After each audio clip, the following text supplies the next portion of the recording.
Kita sering tanpa sadar merasa bahwa bumi dibuat untuk manusia. Seolah planet ini punya tanggung jawab untuk memberi kehidupan dan kenyamanan. Padahal tidak. Ia hanya terbentuk sebagai bagian dari dinamika energi dan materi yang berlangsung sangat lama. Ia berada di dalam sistem alam yang terus bergerak dan berubah. Dalam banyak hal, sistem itu tampak seperti sesuatu yang hidup.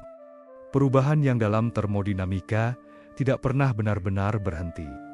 Lempeng bergerak karena panas di dalam bumi. Itu bagian dari geologi yang sudah berlangsung jauh sebelum manusia ada. Air mengalir mengikuti gravitasi, membentuk sungai dan dataran banjir. Kita menyebutnya hidrologi. Badai muncul dari perbedaan tekanan dan suhu di atmosfer. Itu dinamika energi yang terus bekerja. Semua bekerja dalam hukum yang sama. Tidak ada bagian dari proses itu yang menunggu manusia siap.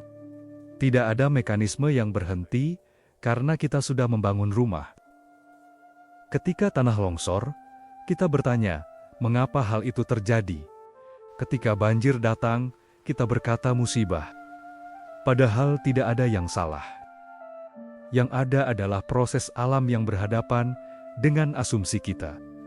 Kita mengira bumi stabil, karena beberapa waktu terasa tenang. Kita lupa bahwa tenang hanyalah jeda dalam sistem yang bergerak.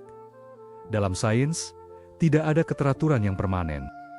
Yang ada hanyalah perubahan dan peningkatan entropi. Kita menyebutnya bencana, karena kita mengira dunia ini diam. Alam tidak pernah salah. Ia hanya konsisten. Yang sering keliru adalah harapan kita bahwa kenyamanan bisa dijadikan aturan alam. Bumi tidak pernah dirancang untuk kita. Tapi kita hidup dengan berbagai usaha untuk bertahan dan hidup nyaman. Kadang dengan mengeksploitasi, bahkan melawan sistem yang ada. Dan setiap kali kenyataan menolak, kita menyebutnya kejam. Menyalahkan Tuhan, menyalahkan alam, menyalahkan orang lain. Mungkin tidak ada yang salah. Mungkin masalahnya pada cara kita membaca dunia. Kita membaca dengan keinginan, bukan dengan kesadaran.